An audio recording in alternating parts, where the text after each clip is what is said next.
اعوذ باللہ من الشیطان الرجیم بسم اللہ الرحمن الرحیم۔ اللہ تبارک و تعالیٰ کے نام سے شروع جو بڑا مہربان اور نہایت رحم کرنے والا ہے۔ اللہ تبارک و تعالیٰ کی بنائی ہوئی یہ کائنات اتنی پر اسرار ہے کہ اس میں ہزاروں لاکھوں عجائبات پوشیدہ ہیں جن کا عقل انسانی احاطہ نہیں کر سکتی۔ پیارے دوستو، اللہ تبارک و تعالیٰ نے انسانوں اور جنات کی تخلیق سے پہلے ایسی کئی ساری مخلوقات کو اس روئے زمین پر آباد کیا جو عجیب الخلقت اور عظیم الجثہ تھیں۔ ان مخلوقات کی شکل و صورت ایسی خوفناک تھی کہ کوئی بھی انسان ان کو دیکھنے کی طاقت نہیں رکھتا۔ پیارے دوستو، آج کی اس ویڈیو میں ہم آپ کو کچھ ایسی مخلوقات کے بارے میں بتائیں گے جو حضرت آدم علیہ السلام اور جنات کی تخلیق سے پہلے اس روئے زمین پر راج کرتی تھیں۔ یہ مخلوقات کون کون سی ہیں اور ان کی شکل و صورت کیسی تھی اور آج یہ مخلوقات کہاں پر ہیں؟ پیارے دوستو، ان تمام تر سوالات کے جوابات قرآن و حدیث کی روشنی میں آج کی اس ویڈیو میں ہم آپ کو بتائیں گے، لہٰذا آپ سے گزارش ہے کہ ہماری اس ویڈیو کو اینڈ تک ضرور دیکھیے گا۔ پیارے دوستو، آج کی سائنسی تحقیق کے مطابق اس کائنات کو بنے ہوئے 13.7 ارب سال گزر چکے ہیں اور اس روئے زمین کو وجود میں آئے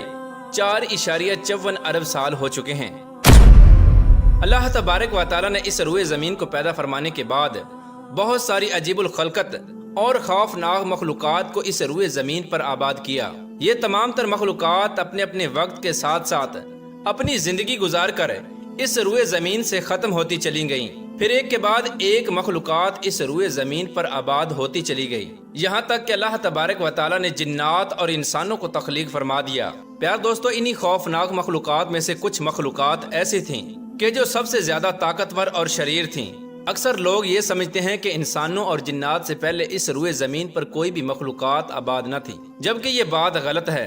بلکہ انسانوں اور جنات سے پہلے اللہ تبارک و تعالیٰ نے اس روئے زمین پر بہت ساری مخلوقات کو پیدا فرمایا۔ انہی خوفناک مخلوقات میں سے ایک مخلوق ہن اور بن بھی ہے، جن کا ذکر قرآن پاک میں اشارتاً ملتا ہے اور جن کے متعلق حضرت علامہ ابن کثیر رحمۃ اللہ تعالی علیہ فرماتے ہیں کہ جنات کو انسانوں کی تخلیق سے پہلے پیدا کیا گیا اور جنات کی تخلیق سے پہلے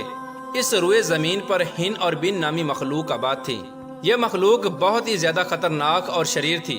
جب اس مخلوق نے زمین کے اندر فتنہ فساد پھیلانا شروع کیا تو اللہ تبارک و تعالیٰ نے جنات کو پیدا کیا اور جنات کو اس مخلوق پر مسلط کر دیا، اور جنات نے ہن اور بن نامی مخلوق کو مار مار کر قتل کر دیا، اور جو باقی مخلوق بچ گئی ان کو مار مار کر اس روئے زمین سے بھگا دیا۔ اس طرح جنات اس روئے زمین پر ہن اور بن مخلوق کے بعد آباد ہو گئے۔ لہٰذا اس بات سے پتہ چلتا ہے کہ جنات سے پہلے بھی اس روئے زمین پر بہت ساری مخلوقات آباد تھیں، جیسا کہ اس بات کی طرف اشارہ کرتے ہوئے اللہ تبارک و تعالیٰ قرآن پاک میں ارشاد فرماتا ہے، اور جب تیرے رب عز و جل نے فرشتوں سے کہا کہ میں زمین کے اندر اپنا نائب یعنی خلیفہ بنانے والا ہوں، تو اس روئے زمین پر ایسی مخلوق کو خلیفہ بنانے والا ہے جو اس روئے زمین پر فتنہ فساد کرے گی اور قتل و غارت کرے گی۔ پیارے دوستو، فرشتوں نے اللہ تبارک و تعالیٰ کے حضور یہ بات اسی لیے کہی کیونکہ فرشتے اس سے پہلے زمین کے اندر فتنہ فساد دیکھ چکے تھے کہ کس طرح ہن اور بن نے زمین کے اندر فتنہ فساد پھیلایا اور جنات نے آ کر ان کو قتل کر دیا۔ لہٰذا اسی وجہ سے فرشتوں نے اللہ تبارک و تعالیٰ کے حضور عرض کی کہ یا رب العالمین، اب تو ایسی مخلوق کو خلیفہ بنانے والا ہے جو اس کے بعد آ کر یہی سب کچھ کریں گے، یعنی فتنہ فساد اور قتل و غارت کریں گے۔ لہٰذا قرآن پاک کی یہ آیت بھی اس بات کی طرف اشارہ کرتی ہے کہ اس روئے زمین پر انسانوں اور جنات سے پہلے اور بھی بہت ساری مخلوقات آباد تھیں۔ حضرت عبداللہ ابن عمر رضی اللہ تعالی عنہ سے روایت ہے، وہ فرماتے ہیں کہ حضرت آدم علیہ السلام کے اس روئے زمین پر آنے سے 2000 سال پہلے اس روئے زمین پر ہن اور بن نامی مخلوق آباد تھیں۔ اس مخلوق نے زمین پر فتنہ فساد پھیلایا، ایک دوسرے کو قتل کیا اور ایک دوسرے کا خون بہایا، تو اللہ تبارک و تعالیٰ نے فرشتوں کا ایک لشکر بھیجا، اور ایک دوسری روایت کے مطابق اللہ تبارک و تعالیٰ نے جنات کو ان پر مسلط کر دیا، اور جنات اور فرشتوں نے مل کر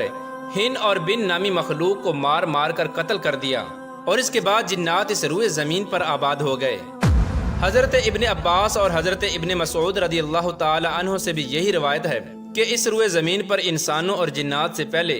ہن اور بن نامی مخلوق آباد تھی، پھر اس کے بعد اس روئے زمین پر جنات آباد ہوئے، اور یہ جنات کئی سالوں تک اللہ تبارک و تعالیٰ کی عبادت کرتے رہے اور اس کی فرما برداری میں زندگی گزارتے رہے۔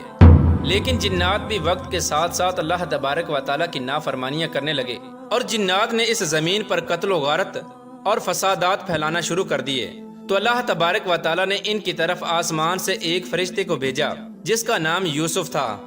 اس فرشتے نے جنات کو اللہ تبارک و تعالیٰ کی فرما برداری کرنے کا حکم دیا، لیکن جنات نے اس فرشتے کی کوئی بات نہ سنی۔ تو اللہ تبارک و تعالیٰ نے آسمان سے فرشتوں کے لشکر کو نیچے بھیجا۔ اس وقت فرشتوں اور جنات کے درمیان ایک زبردست جنگ ہوئی۔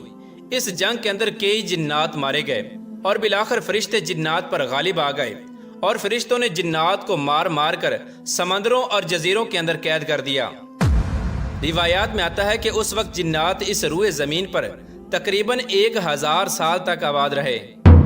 پیارے دوستو، اگر بعض تاریخی کتابوں کا مطالعہ کیا جائے تو ان کے اندر کئی ساری ایسی مخلوقات کا ذکر ملتا ہے جو مخلوقات انسانوں اور جنات سے پہلے اس روئے زمین پر آباد تھیں۔ ان مخلوقات کی صورتیں عجیب و غریب تھیں۔ ان میں سے بعض مخلوقات ایسی تھیں کہ جن کے پر تھے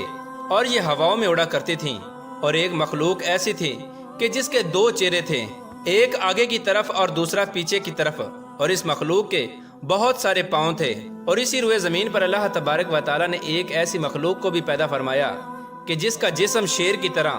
اور منہ ایک پرندے کی طرح، اور اس مخلوق کے لمبے لمبے بال اور اس کی دم بھی تھی، اور یہ مخلوق مکھیوں کی طرح بن بناتی تھی۔ اور اس روئے زمین پر آباد ہونے والی ایک مخلوق ایسی بھی تھی کہ جس کے دانت چھری اور خنجر کی طرح لمبے لمبے تھے اور اس کے لمبے لمبے کان تھے۔